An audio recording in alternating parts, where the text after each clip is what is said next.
बिस्मिल्लाहिर्रहमानिर्रहीम। आप देख रहे हैं यूट्यूब चैनल दराज वाले। अच्छा, आज जो हमारा टॉपिक है वो दराज versus local account versus D माल अकाउंट के। यार लोकल और डी माल में क्या फ़र्क है, आपको कितनी लोकल में क्या बेनिफिट है और डी माल में क्या बेनिफिट है और इनके चार्जेस कितने हैं, ये सारी चीज़ें मैंने आपको बतानी है। काफ़ी सारे लोग दराज के जो डी माल के अकाउंट्स हैं 80-80 हज़ार 1-1 लाख रुपए के अंदर सेल करें। आज मैं आपको बताऊंगा कि भाई ये 80 हज़ार लाख रुपए ये सारी गेम है। आप लोग दे तो देते हो लेकिन फंस जाते हो।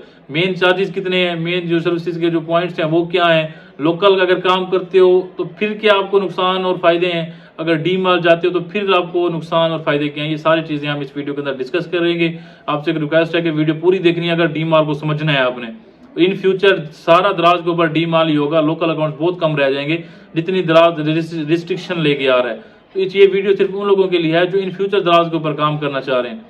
अब वो क्या है, लोकल अकाउंट अगर आप बनाते हो, ठीक है, तो अगर आपको एट अ टाइम 4 से 5 दिन रिटर्न पड़ते हैं तो आपका लोकल अकाउंट टेम्परेरी डिलीट हो जाएगा। फिर 1 हफ्ता लगेगा आपको उसको एक्टिव करवाने में। ये देखें, ये चीज़ें आपके माइंड में होनी चाहिए कि यार दराज के ऊपर अगर हम काम कर रहे हैं तो इसके फायदे नुकसान क्या हैं, लोकल क्या नुकसान आते हैं और डी माल के अंदर अगर जाते हैं तो उसके क्या बेनिफिट है। लोकल अकाउंट हर कोई बना लेता है, डी माल हर कोई नहीं बना सकता। डी माल के लिए प्रोसीजर्स होते हैं, मैं वो सारे इस वीडियो में आपको बताऊंगा।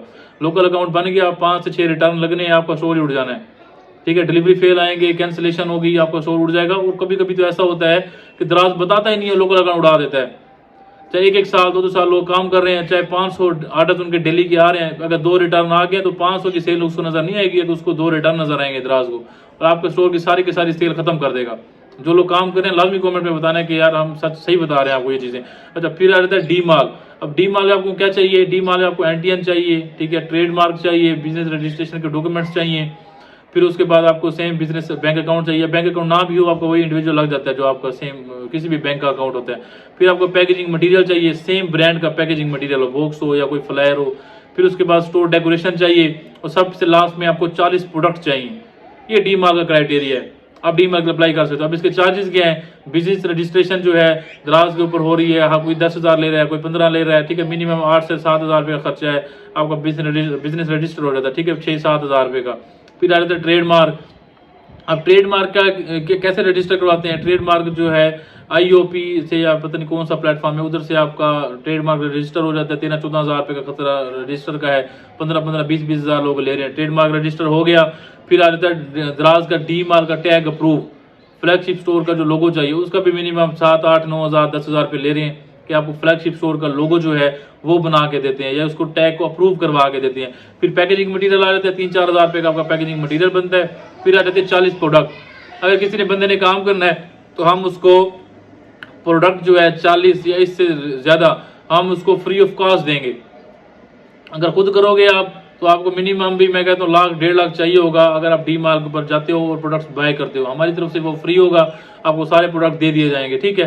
फिर उसके बाद आ जाता है जी स्टोर के ऊपर लिस्टिंग करना। लिस्टिंग को खुद करेंगे तो वेल एंड गुड है, अगर किसी से करवाएंगे तो चार्जेस लगेंगे। फिर स्टोर डेकोरेशन है वो फ्री ऑफ कॉस्ट हो जाती है। तो ये सारी चीज़ें होती हैं डी माल के लिए। पता नहीं क्या क्या लोगों ने इतनी बातें बढ़ाई हुई डी माल इतना, लेकिन डी माल को इतना लेंथी प्रोसीजर नहीं है। मिनिमम 1 मंथ से 1.5 मंथ के अंदर आपका डी माल का स्टोर प्रॉपर क्रिएट हो जाता है और आप एज अ ब्रांड दराज के ऊपर अपना फ्लैगशिप स्टोर जो है वो लॉन्च कर सकते हो, एज अ मॉल जा सकते हो। और मॉल में ये होता है कि आप कोई भी लिस्टिंग करते हो तो वो फर्स्ट पे शो होती है, बजाय इसके कि लोकल की तरह लास्ट में चली जाए, ठीक है। और डी माल के ऊपर आपको रिटर्न आ रहता है तो दराज आपको गारंटी देता है कि भाई कस्टमर ने रिटर्न किया, लेकिन आपके स्टोर के ऊपर कोई फर्क नहीं पड़ेगा। क्यों? क्योंकि आप एज अ ब्रांड बैठे हो, आप 2 नंबर नहीं कर सकते। लोकल अकाउंट के ऊपर ऐसा नहीं है। डी माल अकाउंट में ऊपर जितने मर्जी रिटर्न आ जाए आपको इतना खासा फर्क नहीं पड़ता, वहाँ पर 2,000-3,000 रिटर्न भी हो जाए। लेकिन लोकल अकाउंट के ऊपर इतने रिटर्न हो जाए तो आपका स्टोर की ऐसी की तैसी हो जाती है। तो कोशिश करें कि एज अ ब्रांड रजिस्टर करवाएं और दराज डी माल के ऊपर काम करें।